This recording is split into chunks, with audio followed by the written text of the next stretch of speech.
Hello and welcome to Fallout Vaults, a weekly series every Sunday in which we take a look at the world of Fallout, specifically the vaults.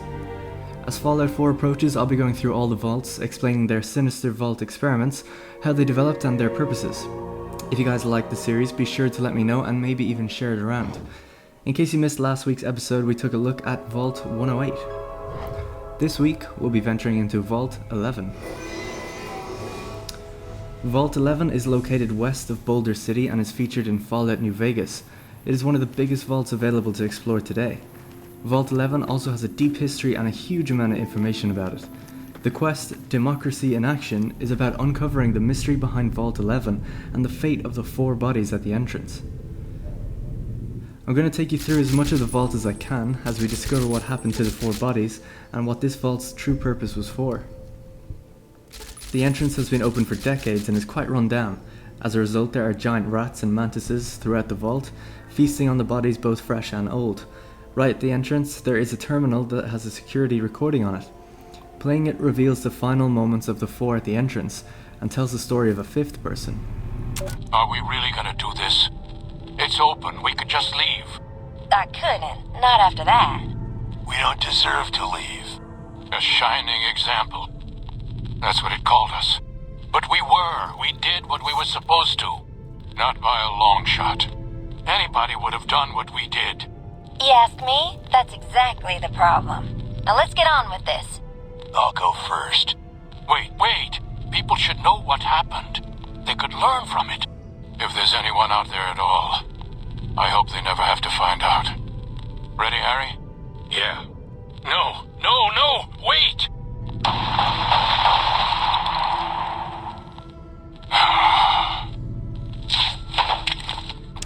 Venturing deeper into the vault, we can see the entire vault interior has been plastered with propaganda for an election of a new overseer. But unlike a regular campaign, each candidate is expressing outrage at having been nominated and trying to point out not only their own innocence, but why the other candidates deserve to be overseer for their sins. There are also sandbags, traps, and several skeletons that suggest prolonged fighting at some point. Inside the living quarters, the whole thing starts to unravel. Venturing through the living quarters to the security room, there is a terminal with a large amount of information on it. I'm going to go through it in an order that makes the most sense to uncovering what happened down here. First is a Vault 11 election guide, which has been issued by Rob Gottlieb. This is a really long bit of text, but from it we can learn about the election process in the vault for electing overseers. It seems that voting blocks gave large endorsements to who should be elected that year. The final year of the vault, or last known election, was between Henry Glover, father of 6, Donna Haley, who self-confesses that she would be awful at the job, and Nathan Stone, who claims the whole thing is just dirty politics and he shouldn't be a candidate. Next on the terminal is a notice of postponement by Terry Hart, the president of the Human Dignity Bloc. This appears on multiple terminals and is in text format only. I've made my own recording for the purpose of the video though. Fellow citizens, due to the tragic events of the past few days, the coalition of Vault 11 voting blocks has unanimously decided to postpone the election for Overseer pending further investigation into the murders. Your security team wishes you to know that they are working tirelessly day and night to find the perpetrator, and are already following up on a number of promising leads.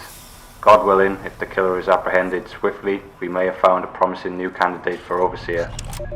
The log basically tells us that due to some murders that occurred recently, the vault voting blocks have called for a postponement in the election.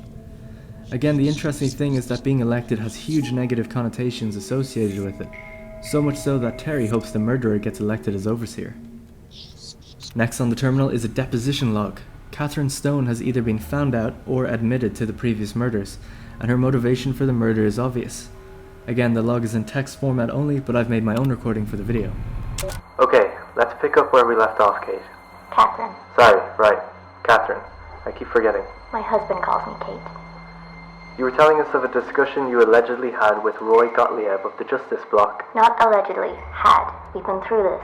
It's still just your word against his, Miss Stone, but please, the discussion. He said my husband's name had come up in their meetings. The candidate endorsement meetings? Yes, they were going to endorse him. He wouldn't say why, but I know my husband had a regular poker game with some of them, and he'd been on a winning streak lately. And according to you, what did Mr. Gottlieb offer?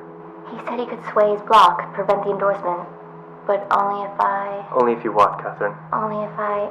Only if you perform sexual favors? Yes. Was this just for Mr. Gottlieb? No. All the block leadership. They're friends. And you agreed? What else could I do? They had a majority. How long did this go on before the endorsements came out? I don't know. A month, maybe? And when they came out, and your husband was endorsed despite your supposed agreement, was that when you decided to kill members of the block? Yes. I thought their majority is pretty slim. If I thin things out a little, especially in the leadership, someone else might get elected. Assuming you weren't caught. No, Mr. Miles. I expected to be caught. That was my best chance. Now they'll elect me. A confessed murderer? You think voters will be willing to risk putting you in charge? They have to pick somebody and live with their reasons. Yes, but... Wait and see. After reading, we can determine that Catherine killed members of the Justice Block not just for revenge, but also for herself so she could get elected to be Overseer. It's becoming apparent that becoming Overseer of Vault 11 means that you'll never be in contact with your friends or family again, or perhaps even killed. Because of this, voting blocks have risen up, which sway the vote largely in one direction or the other. Catherine was forced into giving sexual favors to one of the voting blocks in order to protect her husband from being elected. However, they didn't uphold their part of the deal and still endorsed him to be elected, meaning it was all for nothing. Catherine's revenge was to kill the men that put her in an impossible and humiliating position, and thereby getting herself elected, saving her husband. It seems to have worked, with many of the posters throughout the vault that previously said "I hate Nate," referring to her husband, being scratched over and saying "I hate Kate." Further to this information, we can read the Overseer Order 745 on the same terminal, in which we can see that Kate was successfully elected as Overseer. It's text only, but I've created an audio version for the video. Effective immediately, the traditional selection process for Overseer is hereby ended. In lieu of a yearly election, a citizen will be chosen 1 month prior to the start of his or her term with our Mainframe's random number generator, ensuring complete impartiality and fairness. Catherine's first move was to abolish the block's power, by removing the election process to a random number generator assigned to citizens in the vault. That way, it would be totally fair whoever got elected. As of yet though, we still don't know what happens to the Overseer, what happened to the 4 bodies, and what happened when the vault was opened. That's basically all the information on that terminal. However, you can locate another in the lower part of the living quarters in the male dorms. On Roy Gottlieb's personal terminal inside one of the bedrooms, we can find a security recording that logs the conversation between 2 of the Justice Block members. The Justice Block being the one that abused their power to mistreat Catherine. She can't do this. It's done. We're done. Nothing's done. She's got the authority.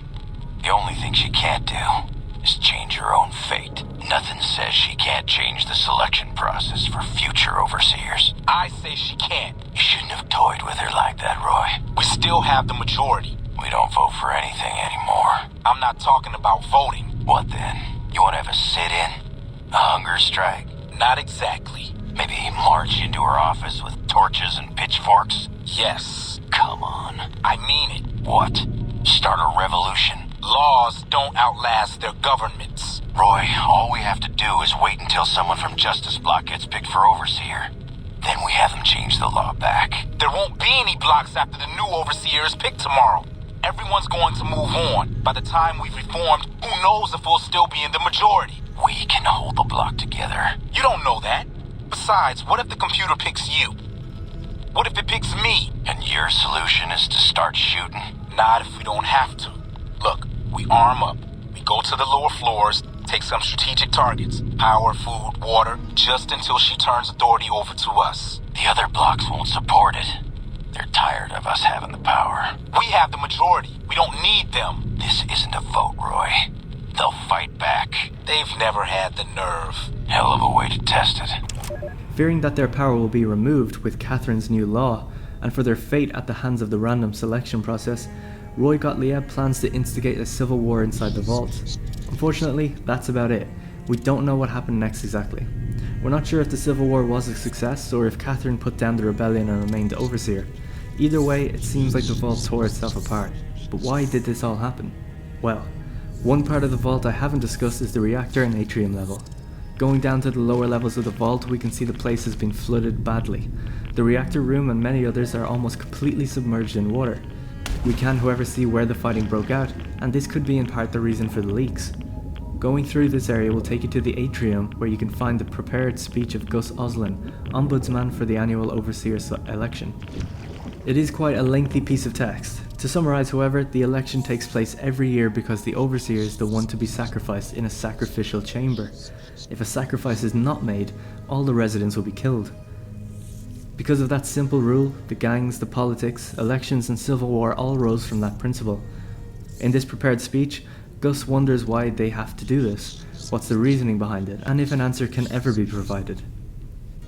So what happened to the 4 or 5 people from the original audio log? Well, visiting the sacrificial chamber makes that clear. I'm going to show you the journey an Overseer took when their term was up. For the next minute I won't be talking, just try to imagine what this would actually be like.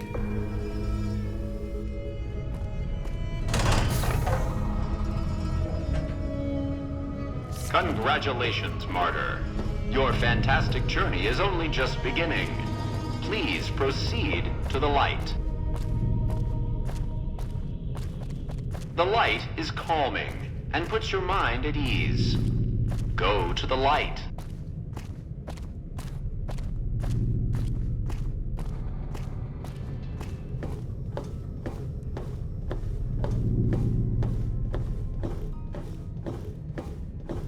Welcome. Please sit in the chair. The show is about to begin.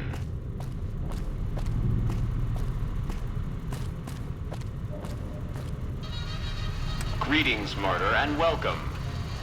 If you're here now, it means you've been offered up as a sacrifice so that your vault can continue to thrive. Currently, you may be feeling sad or angry. Perhaps you never got to have grandkids, or to enjoy the pleasures of a fresh cigar. But march with your chin held high, soldier, and remember that each of us has an important role to play. For some people, their role might be to heal the sick. For others, it might mean they will drive a race car or fly a rocket ship. And some of us are meant to forfeit our lives for the good of the people. Sure, it might not be as fun as driving a race car, but it's every bit as important.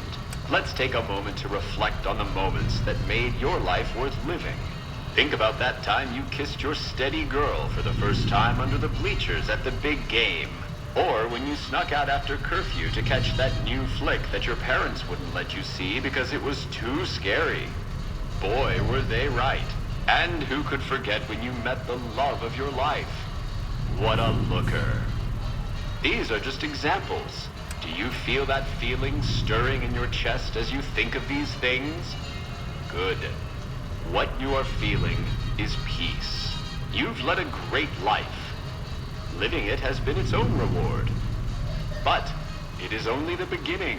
Close your eyes now and imagine what joys await you in the next life. The afterlife. Can you see them? Good.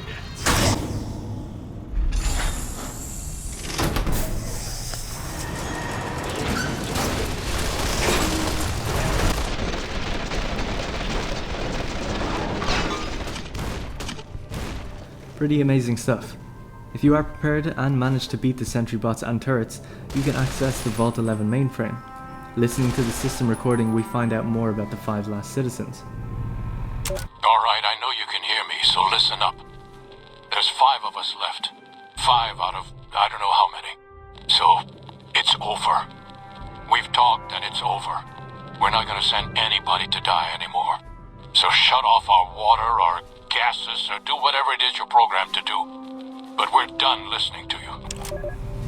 Once understood, the Vault mainframe unlocked the solution and opened the vault. Congratulations, citizens of Vault 11. You have made the decision not to sacrifice one of your own. You can walk with your head held high, knowing that your commitment to human life is a shining example to us all. And to make that feeling of pride even sweeter, I have some exciting news. Despite what you were led to believe, the population of Vault 11 is not going to be exterminated for its disobedience. Instead, the mechanism to open the main vault door has now been enabled, and you can come and go at your leisure. But not so fast. Be sure to check with your overseer to find out if it's safe to leave. Here at Vault Tech, Your safety is our #1 priority. So, it turns out that Vault 11 opens when the sacrifices stop, when the only members left are shining examples of humanity. It's not exactly clear why there was only 5 people left or who they were. It's likely that the Civil War brought the numbers down so low rather than the sacrifices themselves. One theory is that Catherine Stone was the female in the audio log at the beginning, who killed herself hoping her story never got out and the story of the Vault remains sealed to the rest of the world, if there is one. Now with context, I'll play the original audio one more time. Are we really gonna do this? It's open. We could just leave. I couldn't. Not after that. We don't deserve to leave. A shining example. That's what it called us. But we were. We did what we were supposed to. Not by a long shot. Anybody would have done what we did. You ask me? That's exactly the problem. Now let's get on with this. I'll go first. Wait. People should know what happened. They could learn from it. If there's anyone out there at all. I hope they never have to find out. Ready, Harry? Yeah. No, wait!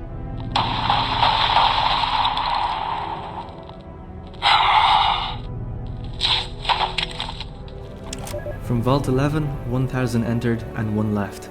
The remaining survivor's name or status is unknown. That's all for Vault 11. Hope you enjoyed the video. Tune in next week as we take a look at Vault 19.